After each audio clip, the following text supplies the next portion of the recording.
निशा है और ये कैथल के रहने वाले हैं। इनकी गवाही इनके बेटे की है। बहन आप बताएं क्या गवाही आप देने के लिए आए हैं? सबको जय मसीह की।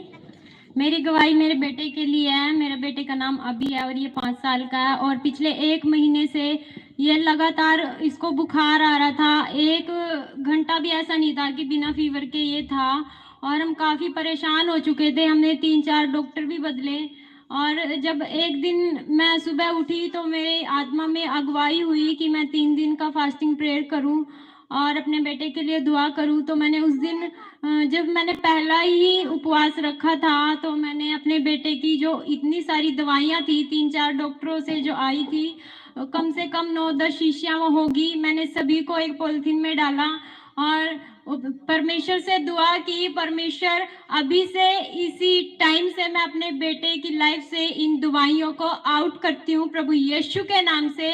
और उसी टाइम से मैंने प्रभु से दुआ की, प्रभु मैं विश्वास करती हूँ और अब से इसी टाइम से मैं अपने बेटे को कोई दवाई नहीं दूंगी। और उसी टाइम से सच में मेरा बेटा बिल्कुल ठीक है, वरना हालत इतनी खराब हो गई थी। अगर ये बैठ भी जाता था तो ऐसे आवाज लगाता था, मम्मी उठा नहीं जा रहा, मेरे को उठाओ।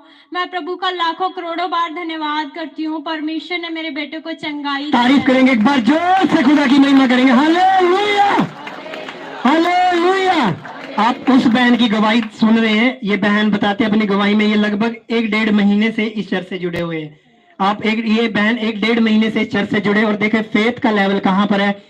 जैसे ही प्रभु की दासी ने, आप जानते हैं कि वर्ड दिए थे कि हम चर्च से 3 दिन की फास्टिंग करेंगे, ड्राई फास्टिंग होगी 3 डे नाइट की। तो ये बहन उस समय नहीं रख पाए, लेकिन प्रभु की आत्मा ने अगुवाई की। 1-2 दिन बाद इन्होंने दोबारा से फास्टिंग शुरू की, अपने घर पर रहकर फास्टिंग शुरू की। पवित्र आत्मा ने इनको गाइड किया कि क्यों ना तू भी फास्टिंग रख, क्यों ना तू भी प्रेयर में जा, क्योंकि दवाइयां खिलाकर ये अपने बेटे को तंग आ चुके थे। ऐसा ही था। कितने डॉक्टर आपने चेंज किए थे? हमने 3-4 डॉक्टर चेंज किए। 3-4 डॉक्टर चेंज किए थे। इन्फेक्शन था? हाँ जी, इनको ब्लड में इन्फेक्शन बताया था और खून भी कम था। खून भी कम था और ब्लड में भी इन्फेक्शन बताया था। दवाइयां खिलाई लेकिन तंग आए, क्योंकि कहीं ना कहीं प्रभु से जुड़े हुए हैं, प्रभु की अगुवाई में चलते हैं, प्रार्थना में रहते हैं, फास्टिंग में रहते हैं। और वचन भी क्या कहता है कि कुछ दुष्ट आत्माएं प्रार्थना और उपवास के बिना नहीं जाती। Hallelujah hallelujah. और जैसे ये बहन 3 दिन की फास्टिंग में गई, प्रभु के सामने अपने आप को हम्बल किया, नम्र किया, प्रेयर फास्टिंग में रहे, प्रभु ने बंधनों को तोड़ा है।